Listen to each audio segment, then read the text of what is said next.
Just general thoughts on the game. What do you think was the difference in the second half? You guys were, leading at halftime, third quarter. Seemed like, not sure, was it energy level, defense? What do you think happened there second half? Yeah, that's an interesting tale of two halves. Like, seriously. Phenomenal attention to detail, defensive intensity, competitiveness, and the first half, like 2 25-point quarters. I thought we were really locked into the Randall game plan and Reed off the bench and all the other things that they do as a team. And I thought that we took it away. I also thought we had some pretty good offensive possessions and being able to play with pace and the pass aheads and pass acrosses. And then felt like in the third quarter, we started that third quarter with a couple turnovers and then a couple there was an offensive rebound for Gobert, and we're just standing next to him. A couple transition baskets that I think that we could have done a better job of crashing or sprinting back. You can't just be in no man's land doing nothing. And then that DiVincenzo stint, I feel like really kind of hurt us too, and just kind of falling asleep on some hot guys. But for the most part, decent defensive effort in the second half, which is not good enough. And when you play a good team, you have to be able to put together 4 good quarters or they make you pay. And then I also just thought offensively in that third quarter, ball just got sticky again. And it's how do we just keep it moving? How do we keep screening and rolling and doing the things that we do to build the lead that we had? Starting unit-wise, you went with 3 rookies last game. Tonight you went with Colin and Melo in the backcourt a little bit again. What are you seeing with that tandem, and why did you decide to go with those guys as opposed to Sian and LaMelo in the backcourt tonight? Yeah, sometimes it's a defensive thing, but other times offensively, it's nice when you have 2 good ball handlers out there, 2 good primary ball handlers where they can pass ahead, pass across, gives our second unit a little more balance, get one of them out early and then come back with them to be able to play with Trey again. So there's a little bit of a thought process or a mad scientist approach to it, but I think it helps our team with a little bit of the balance of the first unit, kind of second unit stuff. Talked about a tale of two halves. Sion, he draws 2 fouls on illegal screens by just being in the right spot. LaMelo Ball, he also draws an offensive foul on someone else. Could you talk about physicality not only being how much you're on someone on ball, but just being in the right spot and beating other people to there? No, for sure. And a lot of being able to beat people to a spot is your understanding of what are they trying to run, what are they trying to accomplish, what are player tendencies. And so I do think the physicality is important. You got to be willing to kind of mix it up and grapple a little bit, especially how much they're going to allow you to push right up to the envelope of not committing a foul. And I think those guys did a good job. And, whether it's offensive fouls or taking charges, you got to be able to put your body on the line a little bit in an effort to try to stop the other team. LaMelo Ball got to the line for the first time in almost 9 quarters tonight in the fourth quarter. With his game specific, how do you think he can draw more contact and get to the line more? Great question that I will not touch.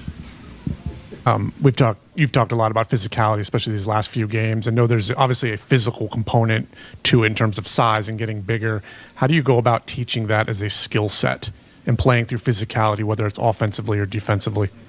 Defensively, number one, I want our guys to continue to, especially number one in a one-on-one situation, can we close the gap a little bit more? There's still a couple possessions where you can tell they're passers. They're sitting there, they're triple threat, they're out near half court, they're probably running some off-ball action behind you. Get into the ball. I think that's one area of physicality that you can bring. The second one is in pick and roll situations. So the guy that's guarding the primary ball handler or the on-ball guy, closing the gap, refusing to be screened, showing your hands, making an impact on that ball handler that he's not able to come off so freely. And then also, if you're guarding the screener, sometimes I think our bigs do a really good job of steering the screener, especially when they know that we're going to be in red situations, to not allow them to get out so quick and be able to roll behind or put 2 on the ball. And so that's kind of some of the elements defensively, I think, where we can see some of the physicality. Defensive rebounding is always one of those where, it ain't going to be perfect. It's hard to always come up with a drill to do it. It's really who wants it more and who's willing to kind of just get a piece of someone and stop their positive momentum.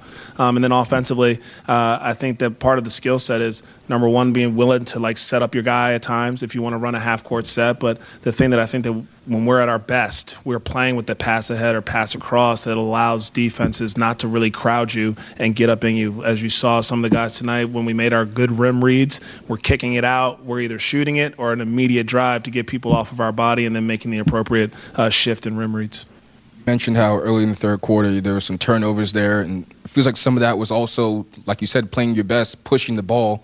How do you balance the push and pull with, hey, when we play faster, it also might make us more susceptible to having early turnovers as well? Yeah, I think some of it is the feel of the game. Where are we? What kind of advantage I think that we can create, or seeing who the primary ball handler is. Just having a little bit of the feel and the flow. And then other times, what's the lineup like? Do we have a guy that I think is going to be able to play enough pick and roll early in the clock or something? Or how can we put these players in the best position possible? So it's a little bit of, like you said, feel and push and pull of, okay, now we need a half-court set. Other teams making a run. Let's try to get the ball in this specific player's hand. Or you continue to play with some of our great turbos and autos and running habits and create a little bit of confusion with our three-man actions. With Brandon's timetable kind of being uncertain right now, how can this team, for lack of better words, kind of tread water when LaMelo Ball is out of the game offensively, where some of those lineups, you have Colin Sexton as a primary ball handler, but if they have a Jaden McDaniels or someone on him, it really makes his job way tougher to kind of get everyone in their set correctly. Yeah, and that's where, again, it's a little bit of the feel. I don't think it's treading water. I think we have a lot of really good basketball players that just have to have a better feel, or I have to have a better feel of how to put them in better positions. So I have to continue to learn the group and make sure that we're in successful spots. But I don't think it's a treading water thing. It's like committing to who we are, and then I need to be able to help them as well. Thank you, guys.